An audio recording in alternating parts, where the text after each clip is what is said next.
sa politika, siraan talaga yon. Sisirain mo ang kalaban mo para magmukha kang malinis, magmukha kang mabait. Hindi ko alam kung anong kinagalit ni Lisa Marcos sa akin. Sabi niya, yung tumawa daw ako sa pagsabi ni PRD na pangalan. And then si Martin, alam ko si Martin, he really wants to run for president. And if we cannot make it through a popular vote, he'll just do the charter change and run as prime minister. Dating Presidente Duterte at sinasama na siyempre yung kanyang anak. At natatakot talaga sila na makakabalik itong dalawang ito. At yan sigurado, pag itong Presidente Duterte tumakong Vice Presidente at si Inday Sara Presidente, maniwala kayo. Game over na yan. Babalik tayo sa dating merong kamay na bakal. What's up mga kababayan, News That Matters here. Dito sa video natin ngayon ni ating panoorin o pakinggan itong latest na balita na kung saan ay pinrangkahan na ni VP Sara na ang nasa likod ng demolition job o paninira sa mga Duterte walang iba kundi sina Tambaliza Bongit. Grabe naman birada yan, VP Sara, na ngayon kinumpirma niya na galing sa bibig niya mismo, mga kababayan, na itong puro hearing na nangyayari ngayon sa mag-amang Duterte dahil sa plano nila Tambaliza Bongit na maghari sa Malacanang sa matagal na panahon. Huwag tayong papayag doon mga kababayan. Pero bagong lahat mga kababayan, huwag niyo po sana nakalimutan mag-like at subscribe para updated ka sa mga uploads ko araw-araw. At yun na nga mga kababayan, kung kaya ang wika ng taong bayan, mag-alsa na, mag-people power na. At unahin na ngang pilayin itong si Tambalos Romualdez na hawak ang kaban ng bayan na siyang pinagmumulan ng korupsyon sa ating bansa. Kung kaya naman hindi ko na patatagalin pa, ito na ang buong video. Sa simula pa lang ma'am, nagsabi na talaga ako na the hearings in the House of Representatives are politically motivated. Unang-una, nagsimula yan last year, di ba? Kung maalala ninyo, nagsimula talaga yan last year sa confidential funds. May meeting na nangyari with the Makabayan Bloc, and hindi naman tinago yon, pinost naman sa social media, Makabayan Bloc and Speaker Martin Romualdez. Then they started attacking the budget of the Office of the Vice President. When in fact, pag-submit ng budget na yan, pag-submit ng depart ng office ng budget, nasa NEP na yan siya. Ibig sabihin, pag nasa NEP siya, inapprove na siya ng President because that NEP is the submission of the President to Congress of his proposed budget. So, pagkatapos ng meeting nila, nag-hearing na sila noong budget and lumabas, nang nag-hearing sila ng budget ng Commission on Audit, lumabas ang AOM. Audit Observation Memorandum ng COA. In a span of 4 days, lumabas yung kasunod na AOM. So para bang para bang meron silang collusion noon na dito natin aatakihin, ito yung gagawin natin. So lumabas nga yung AOM, sinagot naman namin yung mga AOM because we fully respect the mandate of COA to audit funds, no? So, sinagot namin, tapos, ang sumunod nun ay nasagot namin. Nagkaroon kami ng notice of suspension. Doon sa notice of suspension, sinagot din namin sa COA. And then nagkaroon kami ng portion ng notice of disallowance. Now, ngayon, pagdating sa notice of disallowance, meron kami 6 months to appeal. So, ibig sabihin doon, hindi pa tapos yung audit. Tapos, noong budget hearing na for calendar year 2025, nakita ninyo, ako na lang yung mag-isa na pumunta doon. Kasi sinabihan na ako ng mga kaibigan ko sa loob ng House of Representatives na walang budget hearing na mangyayari. Ang gagawin lang nila is aatakihin kanila sa confidential funds. Grabe. So, ang ginawa namin, binitawan namin yung budget namin. Sinabi namin sa Congress, since you have the power of the purse, then you can do whatever you want with the budget. Kung gusto niyo bawasan, go ahead. Kung gusto niyo dagdagan, go ahead. Bahala kayo. Anyway, mga katrabaho pa naman kami. Kung ano yung maiwan, yun yung gagamitin namin para magtrabaho. So, yun. So, they started attacking me in the budget hearing. Hindi nila magawa kasi nga, binitawan na namin yung budget. Sinabi namin sa engineer. Ang ginawa nila, what they cannot do in the budget hearing, they created a privileged speech ko noon, questioning yung mga ginagawa na projects ng Office of the Vice President, and then they referred it to the committee. And then the committee did the hearings doon sa privileged speech ni Congressman Valeriano, was it? So, Yan din ang napansin ng taong bayan, VP Sara, na politically motivated, no? Demolition job ang ginagawa ng mga pulpul na kongreso sa inyo. At hindi naman talaga para sa aid of legislation. Kasi malinaw na sa COA, sa Supreme Court, na may transparency report kayo. Ngunit paulit-ulit na lamang ang ginagawang kabubuhan ng mga pulpul na kongreso na i-brainwash ang taong bayan na kayo'y masamang tao. yun. Pagdating naman doon, kung makikita mo, wala namang nakamention na confidential funds sa privileged speech ni Valeriano, pero lahat ng tanong nila doon sa hearing nila ay patungkol sa confidential funds. So, noong una, pumunta ako doon, sinabi ko sa kanila na ang ginagawa ninyo ay fault finding. Naghahanap kayo ng mali kasi wala kayong makita. Correct. Nahanap kayo ng mali para makapaggawa kayo ng impeachment. Sinasabi nila, siya lang naman nagsasabi ng impeachment, hindi mo kami nagsasabi. Hindi. As early as November last year, nag-announce na si Franz Castro, nagsabi na siya na we are talking about impeachment. Grabe. Ang problema sa kanila kasi, wala talaga silang Yung Franz Castro na talaga yan, malaking salot, no? Convicted na nga, pero nandyan pa rin sa kongreso. Hay nako. evidence of wrongdoing.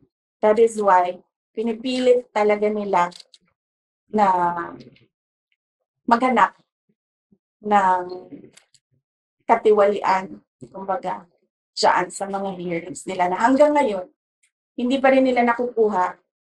Sinisira lang nila ng sinisira yung institution, yung integrity ng dignity ng institution ng Office of the Vice President, and of course, yung mga pangalan ng mga ordinary employees. Doon masakit ang loob ko kasi mga ordinary employees lang ito sila. I mean, sa akin, wala namang problema na sirain niyo ang pangalan ko.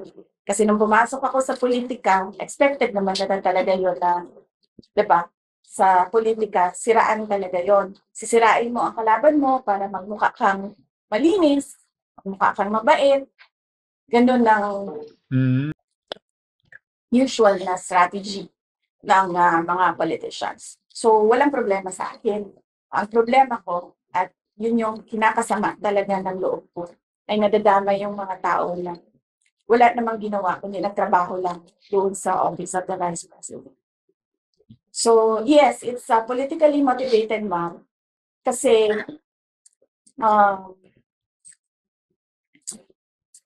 dahil hindi ko alam kung anong kinagalit ni Lisa Marcos sa akin. O sabi niya, yung tumawa daw ako sa pagsabi ni PRD na yung president. Yun naman yung sinabi niya na kinagalit niya sa akin. So, wala na tayong magawa niyan. That's her personal take and personal feelings. And then si Martin, alam ko si Martin, he really wants to run for president. And then we cannot make it through a popular vote. He'll just do the charter change and run as Prime Minister. At yun na nga ng mga kababayan, narinig natin itong prangkang sagot ni VP Sara kaugnay sa usapin ng OVP na talagang pinarangka niyang sinabi na politically motivated ito nila Tamba, Liza, Bongit at ng mga pulpul na kongreso. Na ngayon dumako naman tayo dito kay Atty. Panelo, mga kababayan, ating sabay-sabay na panoorin ito. na gumawa ng artikulo kaugnay sa naganap ng Senate hearing sapagkat itong mga kalaban sa politika ng Presidente Duterte ay pilit na binabago ang kanyang mga pahayag. But despite the taking out of context ng kanyang mga pahayag, kahit na pati na mga kolumnista ng iba't ibang pahayagan, mga komentarista, vlogger, ang patuloy na pagbabago sa kanyang mga pahayag, hindi yun talaga mapapasinungalingan. Kasi sinasabi nilang lahat, yung mga kalaban sa politika, na umamin ang Pangulong Duterte sa paglikha ng death squad at inaako niya rin daw ang responsibilidad ng pagpatay ng mga inosenteng pinaghihinalang involved sa droga. Klarong-klaro pa rin na walang ginawang pag-amin ng dating Presidente Duterte. Ang problema sa kanila, bulat sa pool, mula ito naging national figure from the time that he ran for the presidency up to he became president. Every time he speaks his mind, ang ginagawa ng kanyang mga kalaban, kinukuha lamang yung isang portion ng kanyang pahayag. At hindi inilalabas yung mga paliwanag yan. Like sinabi niya ay have my own death squad. Yun na kagad. Inamin na. Death squad daw siya. Pero, nakakalimutan nila o nagbibigay-bigayan sila na bago pa nga niya sinabi yung I have my own death squad. Sinabi niya na yung death squad is being loosely used. Kaya sabi niya, yung sinasabing death squad yan sa Davao at the time I was married. Yung katunayan dyan, resulta yan ng mga pang-iintriga ko sa kanila, magaling ako sa cyber. Kaya nga ako naging presidente, magaling ako sa cyber. Yung mga kriminal, nagpapatayan sila sa isa't isa. So when they were killing each other, effectively, sila yung mga death squad. Kaya, sila ang aking death squad. Wala na akong problema kung paano sisirain ng criminality sa aming bayan kasi nga sila nagpapatayan. At hindi na kailangan dumating sa ganong antas na yung mga pulis ko na ang mandato ko sa kanila ay arestuhin, ikulong. At kung lumaban ay unahan na nilang barilin at patayin. At yan naman under our laws, justified sa prinsipyo ng self-defense. Kaya, yung sinabi ko, sila ang aking death squad, yun ang ibig kong sabihin. Pero itong si Senadora, yung notoriously known for bullying, kilala na siya. Pag sinabi, sino ang Senadora ang nambubuli ng mga resource person? Sino ang Senadora nang hihiya? Sino ang Senadora ang naglalarawan na guilty ang resource person na wala pang demanda? Alam kagad, siya yun. Hindi siya hindi siya talagang kuminto sa kanyang pagbabago ng konteksto ng salita ng presidente. Sinabi niya na sino yung mga miyembro niya? Hindi niya alam. Nilalaro na siya ni Presidente Duterte. Sabi ni Presidente Duterte, patay na sila lahat Nagtatawanan na ngayong gallery. The former president was toying with her and she was clueless. And even she proceeded to expose her ignorance further by saying, sabi mo, you're assuming responsibility and legal responsibility sa war on drugs. So, pag inaamin mo, inaako mo yan, ibig sabihin, ikaw ang may criminal liability sa pagpatay kay Ian de los Santos. O kaya sabi naman ni Presidente Duterte, mahirap talaga pag hindi abogado ang kausap. Sabi, hindi ito pwede yun. Kasi yung krimen, personal doon sa gumawa ng krimen. Hindi mo maaari i-transfer, ilipat ang kasalanan ng isang taong pumatay o nagkamit ng krimen sa ibang tao. Maliban na lamang kung meron kang prueba na nagsabwatan sila. Hindi pa pwede yung pinipilit mo. Tapos sabi niya naman, hindi, sabi niya, legal responsibility. Pinagpipilitan niya, hindi naman siya abogado. Talagang ini-expose niya, kaya tuloy, nakumpara ng kanyang pagka-ignorante ng gusto Sabi na, alam po ninyo, ang paliwanag po dyan ganito, yan ang sinasabi ko sa article. Pag sinabing ang presidente ay, unang-una sinabi niya, I assume responsibility. Ang ibig lang kong sabihin nun, inilagay niya sa balikat niya yung tagumpay at pagkabigo ng kanyang digmaan sa droga. Galit sabi, pag yan ay nabigo, ako ang sisihin niyo. Wala nang iba. Akin na yan, ako yan. Wala nang iba. Hindi yung mga pulis ko, hindi yung mga ibang kagawaran ng mga law enforcement agents. Ako lang yun. Yun ang ibig sabihin ng I assume full responsibility. Nung sinabi niya naman legal responsibility, yun po tumutukoy sa tungkulin ng isang presidente na pangalagaan at bigyan ng proteksyon ang mga mamamayan. At kasama ho doon, ang responsibilidad niya na usigin niya ang mga tiwali at mga pulis na nag-abuso sa kanilang kapangyarihan mag-aresto. Kasama doon yung usigin niya yung mga pumatay ng walang kadahilanan at labag sa batas. At yan naman po yung ginawa niya.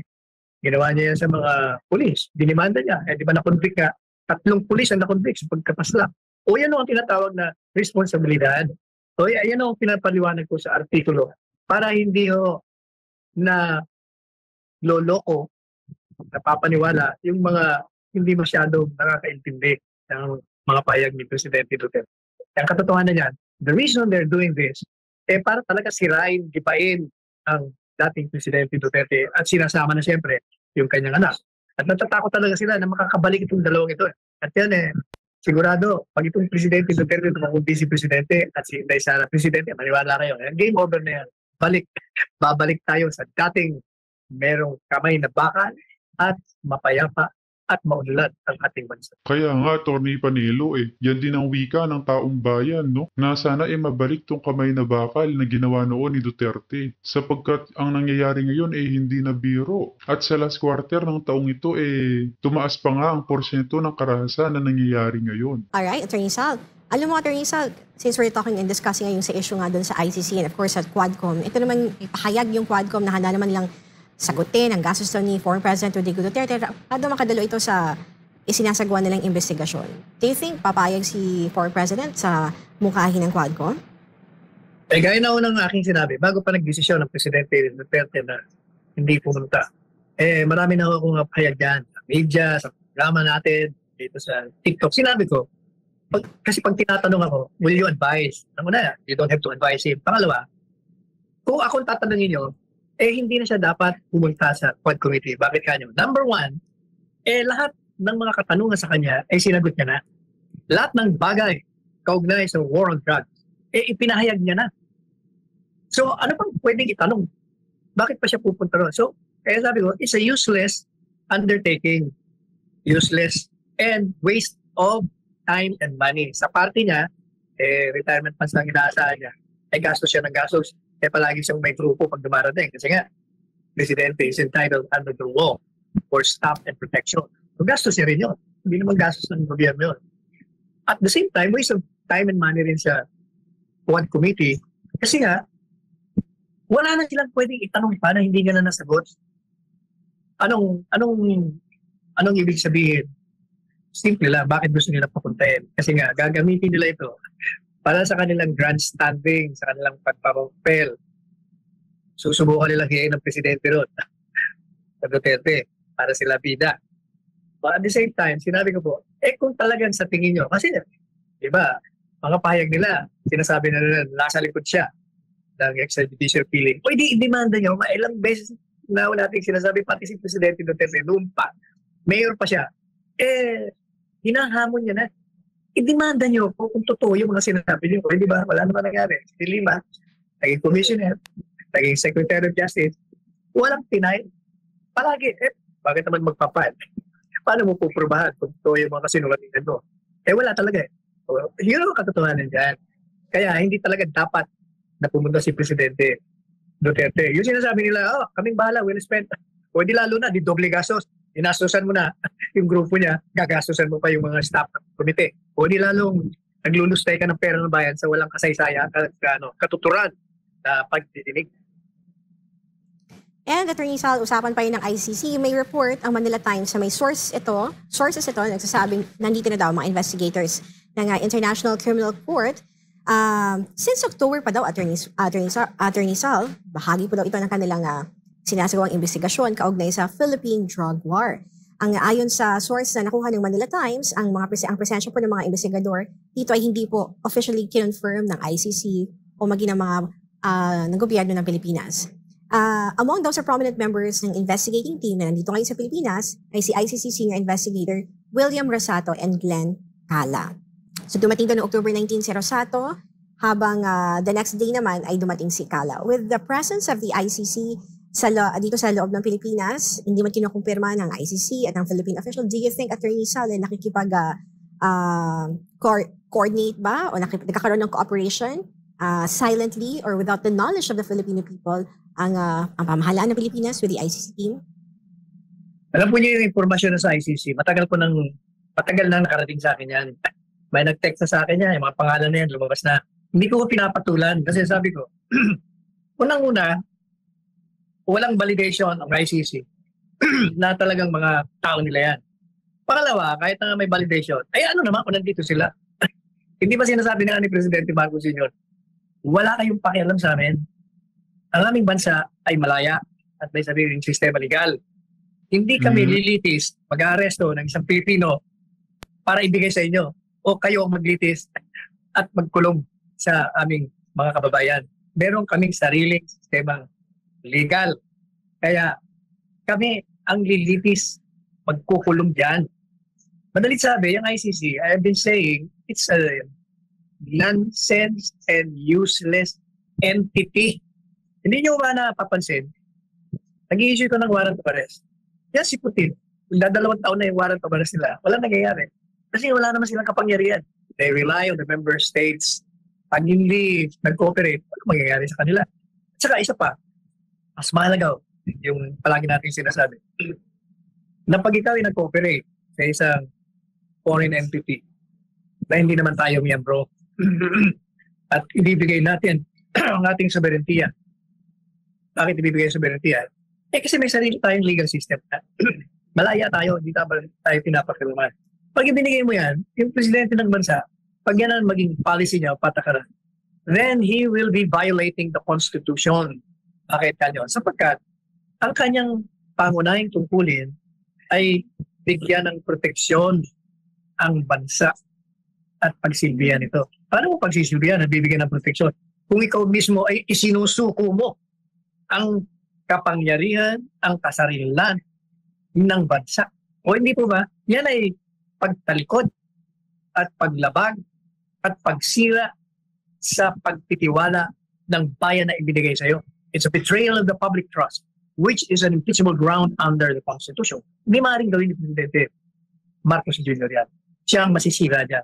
Kaya nga hindi ba napupuri natin na pinaninindigan niya na walang karapatan, kapangyarihan na makialam ang ICC dito sa ating bansa. Kaya yung mga pagpunta nila rito, hayaan nyo na, wala namang nangyayari sa kanila. Kahit na anong gawin nila, mag-investiga sila rito, pati na nga yung sa Senate hearing na sinabi, ibigay yung transcript. Ay, ano kung ibigay yung transcript? Yung mismong transcript, magpapakita rin na walang kaalam-alam, walang kilalaman si Pangulong Duterte sa extrajudicial killing. Dahil maliwanag ang kanyang mga patakaran bulat sa pool. Digmaan sa droga, illegal na droga, at kayo mga pulis, arrestuin nyo, ikulong nyo. At kung mag-resist ng pag-aaresto sa kanila, unahan nyo na. Anong masama doon? Walang masama doon. Yun ay illegal. So kung dumating man yun sa ICC, kung talaga mga abogado sila, dismiss kagad.